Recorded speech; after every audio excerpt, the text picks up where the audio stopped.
Hey guys, Mika here, and I'm bringing you a very special instrument here. This is a Martin soprano ukulele, but what makes this really special is that this is an employee model instrument, meaning that workers at the time when they're working at Martin and say they go into retirement because they've spent their life working there. I believe the story is that you're allowed to make an instrument of your own, but you pick an ukulele, which is the least common, less popular route to go, or you can, make your own guitar. And this is from the 1920s. I mean, this is 100 years old. I mean, under over 100 years old. It's kind of ridiculous, but essentially you're allowed to pick.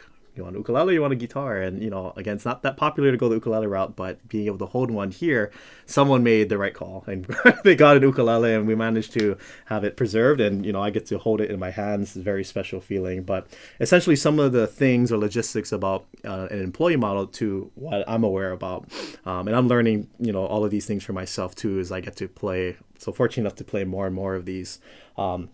Is that you're essentially allowed to build kind of whatever you want, but there's a few like contingencies in terms of, if you notice on the top, you don't see that typical Martin and Company on the top. So there's no sticker on the top. There's no engraving on the top. There's no heat stamps on the top. There's no heat stamps on the back to stamp like, hey, this is like made by us. There's no markings on the inside of the ukulele.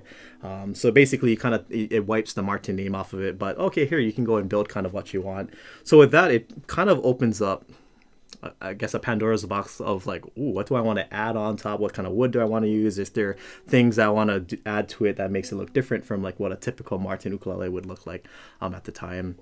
So this strongly resembles the Martin 3K model, which is like the second from the top, or above the below the 5K model. So you have really nice, Hawaiian curly coil.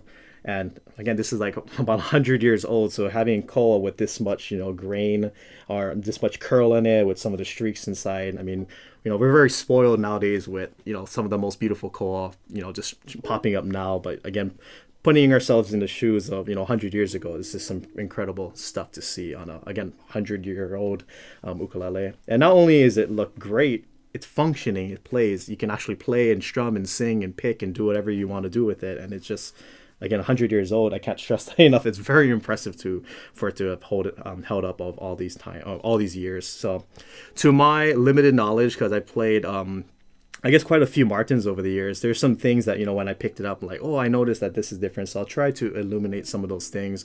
One of the first things that I noticed is that on the fretboard we have different designs here on the fifth, seventh, and 10th fret. It's already unusual that you have two on each side, because usually you'll have it like in the middle, and then maybe on like the 7th and 12th fret you'll have it, or 10th fret you'll have it like as a double right here. But the fact that we have like a diamond right here on the 5th fret and then a diamonds on the 10th fret, but then we have like a wider angled diamond here on the 7th fret, and then there's nothing else in the 12th or 3. There's no fret markers on the side. There's none of that going on. So that's already, when I picked it up, I was like, wow, that's very interesting. I don't, really, you don't see those kind of things. And that's the beauty of these employee models, is that you get to see some pretty cool aesthetics of a Martin instrument. It's been around for 150 years now at this point. So like, it's really cool just to be able to see these kind of things. Again, there's no marking of it on the inside or on the headstock or in the back of the headstock. So it's one of those things like, you kind of know if it's a Martin, if you know, you can easily recognize it if you're familiar with it. So there's that. Another pretty cool thing that I noticed, only when I was really staring at it, I was like, wait, the nut looks a little different. It looks a little higher. It looks a little different. So this nut is not traditionally what Martin would use on their ukuleles in the time period. So I thought that was pretty cool, as the black line on the top, but it kind of sits a bit higher than what I'm usually used to seeing. And then what else? Oh, and then the last thing that I've noticed too was the tuners on the back. These are wood friction tuners. So these are not the tuners that they used back then. So I immediately saw that too. Like, oh, it has a very old rustic look to it because it has this.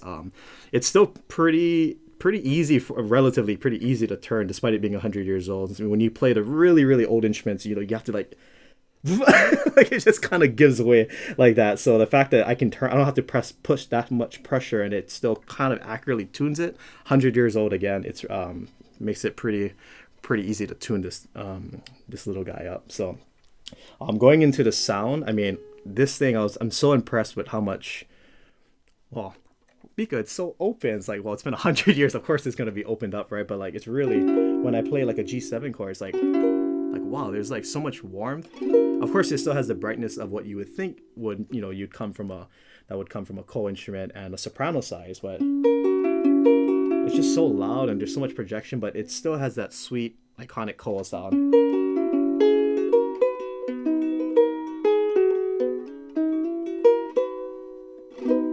So I mean, again, you can everything's so clean still.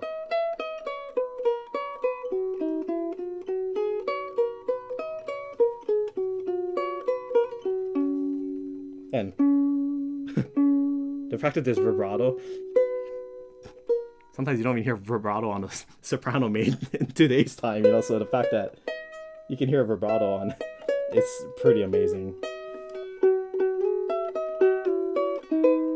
It's clean.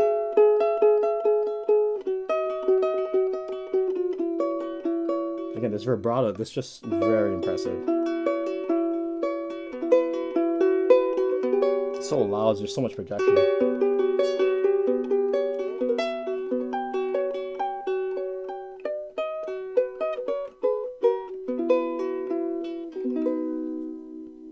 You can hear some of the vibrato coming out the instrument as well. So, I mean, this is just wow. It's just holding a piece of history, really, and it's so rare to be able to hold such a personable instrument because, again, this is someone's one opportunity to take something away from them. They've worked 10, 20, 30, 40 years. Spend that much of your life working for a company. They allow you one opportunity to here you go, this is what you want, and then it's one of those things that you'd think you'd keep in your family forever, but yet somehow we magically ended up here at Ukulele Friend. So again, it's really special to be able to hold it, share it, talk about it, play it, have it be preserved. It's very special. So grateful for the opportunity, and I'm gonna go ahead and try to do justice for this little guy. So little guy with a big sound. So here we go.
You sneak in the harmonics on this thing too. I wonder if this ukulele had harmonics done on it, or this kind of.